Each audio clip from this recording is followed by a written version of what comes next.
Welcome back after the break. मैं हूं शिल्पा और हमारे साथ हैं विश्व प्रसिद्ध आयुर्वेद आचार्य डॉक्टर प्रताप चौहान, जो कि दे रहे हैं आपकी समस्याओं का आयुर्वेदिक उपचार। तो हमें कॉल कीजिए ऑन 012940885152। डॉक्टर साहब, ब्रेक के बाद आपका स्वागत है जी। और आपसे पूछना चाहूंगी कि जो जीवानंद प्रोग्राम है और आरोग्य शक्ति है, इनके बीच में क्या संबंध है, लेकिन इस सवाल का जवाब हम जानेंगे इस फोन कॉल के बाद। जी बिल्कुल। हेलो, नमस्कार जी, वेलकम टू इटर्नल हेल्थ। आपका शुभ नाम? जी, मेरा नाम चैन प्रकाश सोनी है। कहाँ से बोल रहे हैं आप? राजस्थान से। हाँ जी, बताइए क्या समस्या है आपकी? समस्या ये है, 20 साल पहले मेरे जुकाम हुआ था। अच्छा जी। फिर मैंने डॉक्टरों से दवाइयाँ ली, फिर वो जुकाम ठीक नहीं हुआ 7-8 साल तक। अच्छा। उसके बाद में वो जुकाम को तो मैं भूल गया। अच्छा। और आंतों में सूजन रहने लग गई, जिसको धरण पड़ना ऐसे नाम दिया। अच्छा। उसके बाद कब्ज की शिकायत रहने लग गई जी। तो अब 10 साल से सुबह सुबह वेग नहीं बनता है और कब्ज रहती है। अच्छा। और पेट साफ नहीं होता। तो कोई आप दवाई लेते हैं कब्ज के लिए या नहीं लेते? दवाई लेते हैं तो एक बार तो रिजल्ट आता है, जैसे इसबगोल का टीका है, वो दूध में लेने से थोड़ी पेट साफ होता है। अच्छा, देखिए वो तो ठीक है, इसबगोल तो पेट साफ करने के लिए, आंतों को साफ करने के लिए लेते हैं आप, लेकिन असली चीज़ है कि आपको कब्ज क्यों हुई, उसका कारण हमें जो है थोड़ा समझना चाहिए। कब्ज के कई कारण हो सकते हैं। मोस्टली कब्ज जो है वायु की वजह से होता है, वात की वजह से होता है। अच्छा। जब वायु ज़्यादा बन जाती है तो आंतों में वो मल के द्वार को रोक लेती है और वहाँ जो मल पड़ा हुआ है उसको भी सुखा देती है। तो कई बार जो है मोशन आएगा लेकिन बहुत थोड़ा आएगा और ड्राई आएगा। ये तो एक कारण हुआ वात का। दूसरा कारण जो है, जब आम जब बनता है पेट के अंदर, अजीर्ण से, इंडाइजेशन से आम बनेगा, उसकी वजह से भी आम जो आंतों में चिपक जाता है।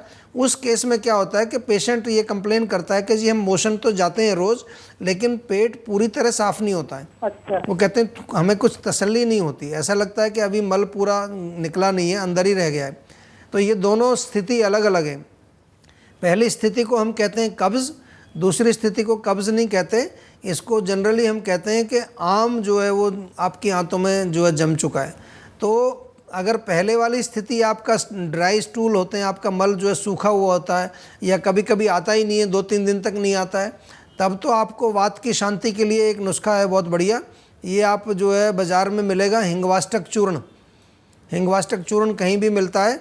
हिंगवाष्टक चूर्ण में थोड़ा सा घी लगाएंगे, 1 चम्मच चूर्ण में 1/4 चम्मच घी मिला करके, और पहला जो टुकड़ा खाते हैं आप रोटी का या पहला कोई भी चीज़ खाते हैं, चावल खाते हैं, पहले उसके साथ बाइट के साथ, पहले ग्रास के साथ उसको आप सेवन करेंगे।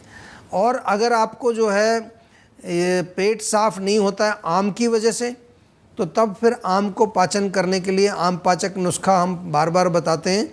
वो आम पाचक नुस्खा आप बनाएंगे, उसमें जीरा, धनिया, सौंठ 10-10 ग्राम, पुदीना और सौंफ 20-20 ग्राम, वो आपको लेना है। मिक्सचर इसका बना लीजिए, 1 चम्मच लंच के बाद, 1 चम्मच रात को डिनर के बाद। अच्छा। और थोड़ा सा लवण भास्कर चूर्ण भी आप ले लें।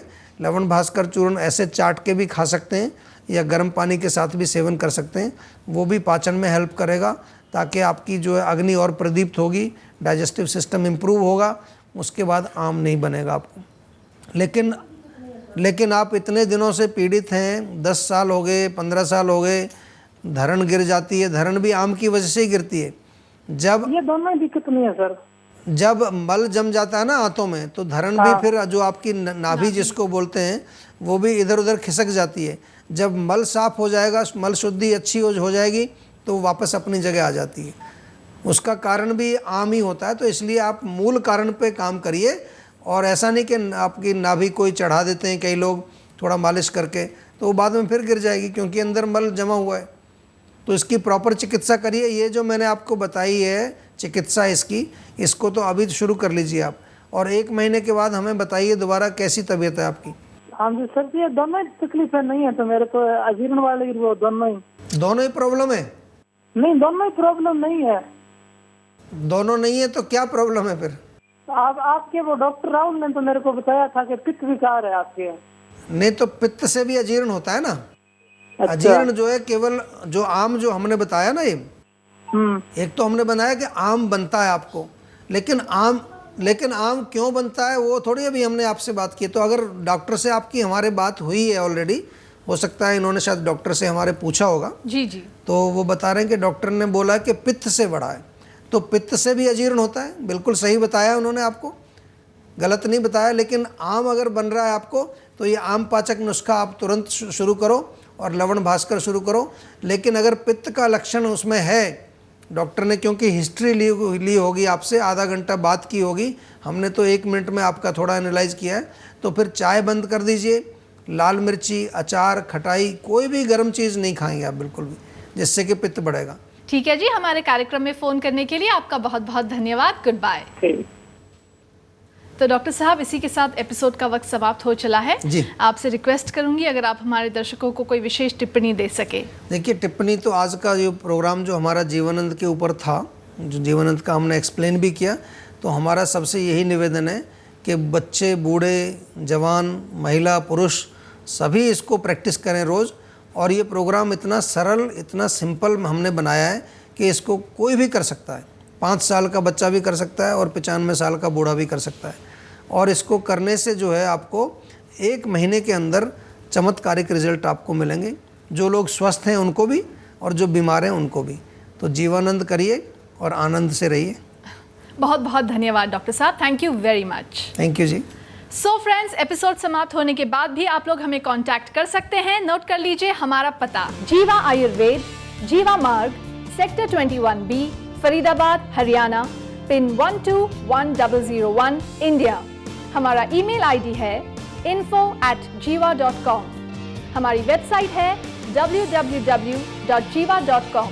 हमारा फ़ोन नंबर है 01294088 तो कर लीजिए ये इरादा, कर लीजिए अपने आप से ये वादा, किसी भी चीज़ से ज़्यादा आप रखेंगे ख्याल अपनी सेहत का और रोज़ फॉलो करेंगे जीवानंद।